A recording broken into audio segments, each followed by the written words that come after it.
Hi friends, ఎలా ఉన్నారు? బాగున్నారా? నేనైతే చాలా బాగున్నాను. ఒంట్లో బాగాలేదండి, అసలు ఫీవర్ అనమాట. వీడియోస్ కూడా సరిగా పెట్టట్లేదని చెప్పి వీడియో చేస్తున్నాను. 3 రోజుల నుంచి ఫీవర్ అండి. అసలు ఇంక గొంతు నొప్పి, మనకు కళ్ళ పడుతుంది కదా, అక్కడి నుంచి గొంతు నొప్పి, బాగా చలి జ్వరం వచ్చేసింది. అసలుకి బాగా చలి జ్వరం అండి, వణికిపోయాను అసలు ఫ్యాన్ లేకపోయినా కానీ. ఇంకా మా స్వామి తీసుకెళ్ళి 2 ఇంజక్షన్లు చేయించారనమాట. ఒకటి రెడ్ ఇంజక్షన్, ఒకటి యాంటీబయాటిక్ చేయించారు. అది చేయించిన వెంటనే కొంచెం ముక్కులు నొప్పి తగ్గింది. ఒకసారి తగ్గింది కదా అని చెప్పి పిండిలేం లేవని చెప్పేసి ఈరోజు రైస్ చేసి పచ్చడి, టమాటా పచ్చిమిర్చి పచ్చడి చేసేసి బెండకాయ ఫ్రై చేశాను అనమాట. ఇంకా అవి తిన్నాను, కొంచెంసేపు టాబ్లెట్ వేసుకున్నాను, మళ్ళీ వెంటనే ఫీవర్ వచ్చేసింది. ఇక మన ఇంట్లో సరిగ్గా లేకపోతే మన ఇల్లు ఎక్కడ పడితే అక్కడ గందరగోళంగా ఉంటుంది కదా. పొయ్యి ఒక్కటి తుడుచుకున్నానండి, వంట చేస్తా, మిగతాది ఎక్కడికక్కడే ఉండిపోయింది అనమాట.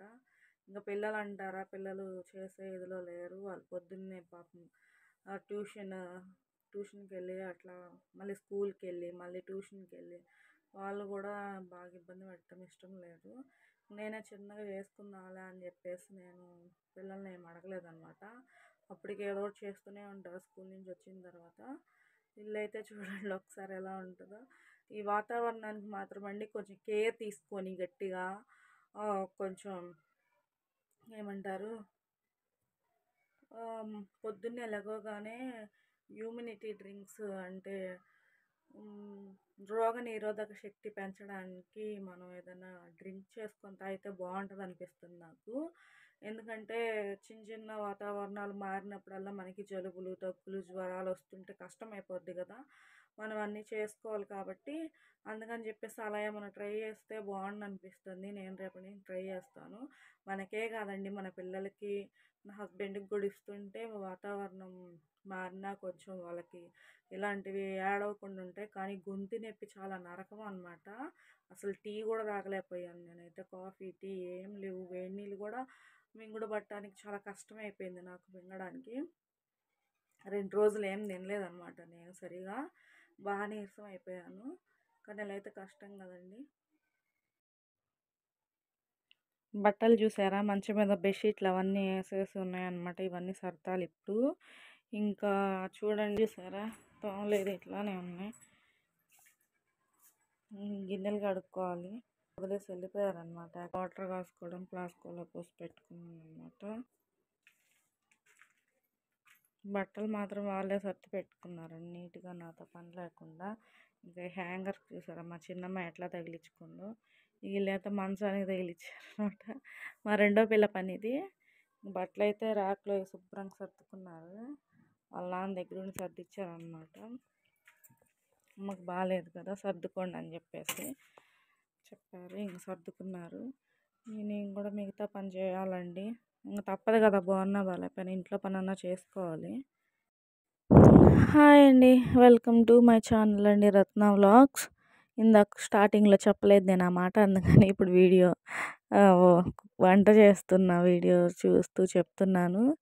ఏముందండి, ఈరోజు నేను అదే చెప్పాను కదా, పచ్చిమిర్చి పచ్చడి చేస్తున్నానని. ముందుగా పచ్చిమిర్చి ఫ్రై చేసుకోవాలి. అలా ఫ్రై అయిన తర్వాత కొంచెం టమాటాలు ఒక 4 వేసుకున్నాను అనమాట. క్వాంటిటీ ఏం లేదు, మనకి టేస్ట్కి తగ్గట్టు టమాటా పచ్చిమిర్చి వేసుకోవడమే. నేనైతే ఒక 6 పచ్చిమిర్చి తీసుకున్నాను, 4 టమాటాలు తీసుకొని ఫ్రై చేసుకున్నానండి. జ్వరం వచ్చింది కదా, ఏం తినబుద్ది అవ్వక పచ్చడి అయితే కొంచెం బాగుంటుంది నోటికి పుల్ల పుల్లగా అని చెప్పేసి నేను టమాటా పచ్చిమిర్చి పచ్చడి చేస్తున్నాను అనమాట. పచ్చిమిర్చి అయితే వేగిపోయాయి బాగా. ఇలా చేసి చూడండి, పచ్చడి మాత్రం చాలా బాగుంటుందండి, చాలా కొత్తగా ఉంటుంది. ఖచ్చితంగా ట్రై చేయండి.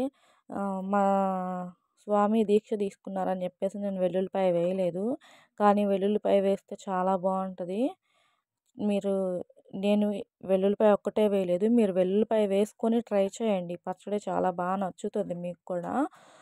ముందుగా పచ్చిమిర్చి ఫ్రై చేసుకున్న టమాటాలు వేసేసుకొని కొత్తిమీర, కరివేపాకు కంపల్సరీ వేయండి. వెల్లుల్లిపాయలు వేసుకోండి, జీలకర్ర వేసుకోండి, చింతపండు కూడా వేసేయండి. నా దగ్గర నానబెట్టిన చింతపండు ఉంది కాబట్టి నేను మీకు పచ్చడిలో వేసి చూపించలేదు. పచ్చడి అయితే అండి చాలా బాగుంటుంది. ఇట్లా వేగిన తర్వాత కొంచెం పసుపు, ఉప్పు వేసుకోండి. ఇంకంతే, పసుపు ఉప్పు వేస్తే టేస్టే వేరు. పసుపు వేసినట్టు కూడా ఇంకెవరికి తెలియదనమాట. అక్కడ పచ్చడికి వేగుతా ఉంటాయి అని చెప్పేసి నేను బెండకాయలు శుభ్రంగా కడిగేసేసి కట్ చేసుకుంటున్నాను. పచ్చడి వేగి చల్లపడాలి కదండీ! మిక్సీ వేసుకోవాలంటే ఈలోపు అది అయిపోతది. ఇంకేంటంటే బెండకాయలు కట్ చేసుకుంటున్నాను. పిల్లలకి స్కూల్‌కి టైం అవుతుంది కదా! వాళ్ళకైతే టిఫిన్ తినబుద్ధి అవ్వట్లేదంట. వాళ్ళు కూడా అన్నం తింటా ఉన్నారు.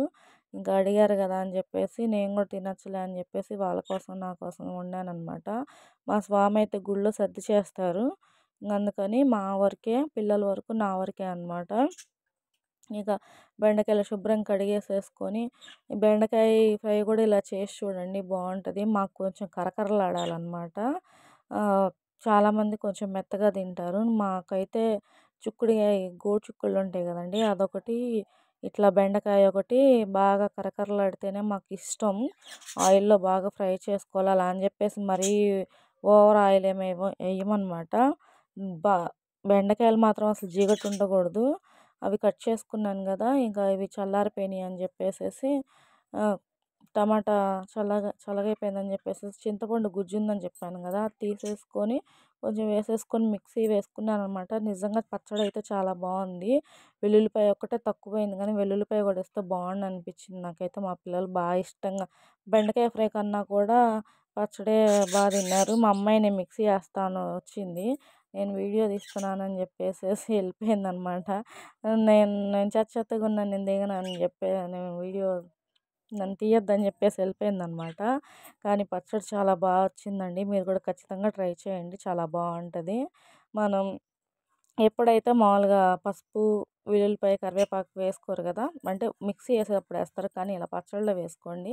చాలా బాగుంటుంది. పసుపు అయితే ఎవరు వేయరు కదా! కొంచెం వేసి చూడండి. నేను చాలాసార్లు చేశాను. చాలా బాగుంటుంది. మీరు కూడా తప్పకుండా ట్రై చేయండి.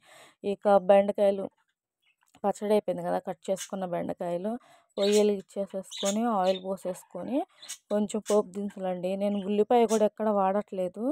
ఉల్లిపాయ కూడా చాలా తక్కువ వాడుతున్నాను. ఎందుకంటే స్వామి దీక్షలో ఉన్నారు కాబట్టి వెల్లుల్లిపాయ వాడకూడదని చెప్పేసి వాడట్లేదు. రేపు మా అమ్మాయి పుట్టినరోజు కాబట్టి రేపు ఏమైనా కొంచెం వాడాల్సి వస్తే వేయాలి. ఏదన్నా కొంచెం వెజ్ బిర్యానీ అన్న చేద్దామని చూస్తాను ఉల్లిపాయ లేకుండా చేయడానికి. ఇంకా తప్పదనుకుంటే కొంచెం ఏదో లైట్గా వేసుకోవాలి. స్వామి తినరు కాబట్టి మా వరకే కాబట్టి పెద్ద ఉల్లిపాయ వేసుకోవచ్చు అనుకుంటా. ఇక బెండకాయలు తాలింపు అయిపోయిన తర్వాత బెండకాయలు వేసి ఫ్రై చేసుకోవాలి. ఇలా ఫ్రై అయిన తర్వాత జిగట మొత్తం పోయిన తర్వాతే ఉప్పు, పసుపు వేసుకోవాలండి. జిగట ఉన్నప్పుడు మాత్రం సాల్ట్ వేస్తే ఖచ్చితంగా జిగట ఇంకా ఎక్కువ అవుతుంది. జిగట పోయేలోపు కూడా టైం పడుతుంది. కొంతమంది వేపుకొని ఉత్త బాండీలో వేపుకొని ఆయిల్ వేయకుండా మళ్ళీ వేపుకుంటారనమాట. నేను అలా కాకుండా ఇలా చేస్తున్నాను. ఆయిల్ చూసారా తక్కువే అసలు ఏం లేదండి. అంతా తీసేసాను ఆయిల్ ఎక్కువ అవుతుందేమో అని చెప్పేసి. అసలు ఆయిల్ ఏమి ఎక్కువ అవ్వలేదు. చాలా బాగా వచ్చింది ఫ్రై. కానీ అండి ఇట్లా అయితే చాలా కరకరలాడిద్ది. తినే కొన్ని తినాలనిపించిద్ది అనమాట. మొత్తదే తింటారు మా పిల్లలైతే. మీకు నేను నలిపి కూడా చూపిస్తాను చూడండి. అసలు ఆయిల్ అయితే పీల్చుకోలేదు. చాలా బాగా వచ్చింది. ఇంతే ఆయిల్ కూడా ఏం మిగలలేదన్నమాట బాండీలో కూడా. నాకైతే చాలా బాగా నచ్చింది. కాకపోతే నాకు తింటే కొంచెం ఇబ్బంది అనిపించింది అనమాట. రైస్ తిన్నందుకు అవి తినకుండా ఉన్నా బాగుండేది అనిపించింది. చూడండి అసలు ఎంత బాగా వచ్చిందో. చాలా ఇష్టం అండి. ఇలా చేస్తే మా పిల్లలు మాత్రం చాలా ఇష్టంగా తింటారు. మా వరకే కాబట్టి అన్నీ కొంచెం కొంచెం చేసుకున్నాను అనమాట. మళ్ళీ మిగిలిపోకుండా చూడండి చక్కగా మాడలేదు అలా అని చెప్పేసి పచ్చిగా లేవు. చాలా బాగుంది. మా పిల్ల సూపర్ అని చెప్తుంది. తింటుందన్నమాట పక్కన నుంచి మీకు చూపిస్తుంటే. చూడండి ఆయిల్ కూడా ఎక్కువ ఏం పట్టలేదు.